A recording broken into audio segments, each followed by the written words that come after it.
اسمعوا إذاعة شعار التوحيد أجيه 96.1 FM لانتشار علم الكتاب والسنة على فهم السلف الصالح. طيب، بسم الله الرحمن الرحيم. السلام عليكم ورحمة الله وبركاته. Akhwani wa akhwati al-kiram rahimani wa rahimakumullah. Kita lanjutkan kembali pelajaran kita fikih Ramadan. Kita masih pada bab tentang seputar hal-hal yang dapat membatalkan puasa. Terakhir pada permasalahan orang yang melakukan hubungan intim dengan istrinya di siang hari Ramadan. Mohon maaf, mungkin pembahasan ini sebagian orang menilai mungkin tabu untuk dibahas, tetapi ini pembahasan yang dibahas oleh para ulama di dalam buku-buku fikih mereka yang berbicara tentang puasa Ramadan. Dan permasalahan ini adalah permasalahan yang sedikit dari kalangan kaum muslimin yang mengetahuinya, karena mereka malu bertanya tentang hal yang seperti ini, sehingga mereka jatuh ke dalam berbagai kesalahan atau suatu yang mereka anggap itu salah, rupanya tidak salah. Maka kita bahas di dalam bab ini. Yang saya bahas ini bukanlah dari pembahasan saya sendiri, melainkan hanya menukil dan membaca apa yang telah disebut dan dibicarakan oleh para ulama. Baiklah, masalah yang pertama. Sebelumnya kita telah mengetahui bahawa kafarah yang harus dibayar oleh orang yang melakukan hubungan intim di siang hari dengan istrinya adalah membebaskan budak. Kalau tidak mampu, maka berpuasa 2 bulan berturut-turut. Dan kalau tidak mampu, maka dia harus memberi makan kepada 60 miskin. Tapi berikut ini, dia menjimai istrinya pada hari tersebut. Setelah itu, dia berhenti. Kemudian dia jimai lagi sebelum membayar kafarah yang pertama. Maka berapa kali kafarahnya yang harus dia bayar? Saya ulangi, dia menjimai istrinya sekian kali dalam satu hari. Maka berapa kali yang harus dia bayar dari kafarahnya? Kata Imam Ibnu Qudamah, jawabannya berikut ini jawabannya, dijawab oleh Imam Ibnu Qudamah di dalam kitabnya Al-Mughni. Kata beliau, in kana fi yawmin wahidin fa kafaratun wahidah tujzi'uhu bi ghairi khilafin 'inda ahli al-'ilm. Kalau dia mendatangi menjimai istrinya sekian kali dalam suatu hari, maka satu kafarah telah mencukupinya tanpa ada perselisihan di kalangan para ulama.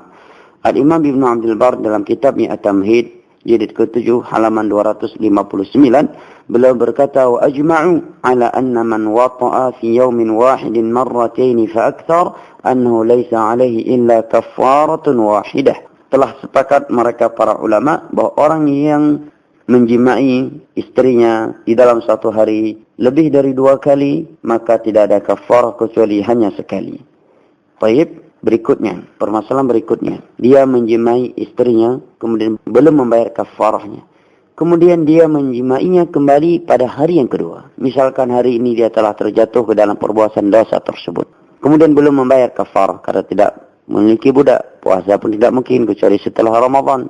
Memberi makan kepada fakir miskin 60 orang juga belum dia lakukan. Rupanya besoknya juga dia lakukan maksiat yang sama. Maka berapa kali kafarahnya? Pendapat yang pertama menyatakan sekali.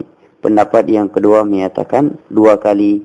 Yang rajih, yang kuat dari 2 pendapat ini adalah pendapat yang menyatakan dia harus membayar 2 kafarah.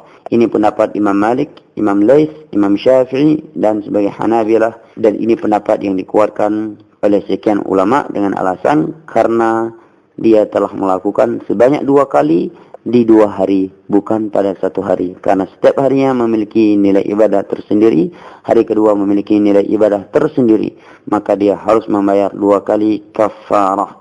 Baik, permasalahan berikutnya dibahas oleh para ulama. Bagaimana kalau dia menjimai istrinya tersebut bukan di tempat rahimnya, mohon maaf, bukan di tempat yang di situ lahirnya anak, maka apakah harus membayar qadha ataukah membayar kafarah tersebut ataukah tidak? Ada 3 pendapat. Pendapat yang pertama menyatakan wajib membayar kafarah. Pendapat yang kedua menyatakan puasanya telah batal namun tidak ada kewajiban kafarah. Pendapat yang ketiga menyatakan tidak membatalkan puasa, ya, walaupun air maninya keluar selama dia tidak mendatangi pada rahimnya. Ini pendapat sebagian para ulama. Namun wallahu taala alam bisawab, pendapat yang kedua itu pendapat yang kuat, yaitu kalau dia menjamai istrinya bukan pada rahimnya, pada selain rahim dan selain, yakni qubul dan dubur, selain itu kemudian keluar maninya, dia wajib membayar, mengqadanya, wajib mengqadanya, dan puasa tersebut telah batal.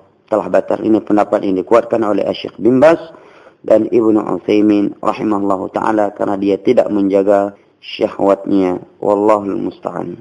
Baik, sekarang bagaimana dengan orang yang dia tidak tahu hukum jima' itu haram di siang hari Ramadan, kemudian dia menjimai istrinya, apakah wajib membayar kafarah? Mungkin ada yang bertanya, masa sih nggak tahu? Bisa jadi orang tersebut baru masuk Islam, mu'alaf. Bagaimana hukumnya?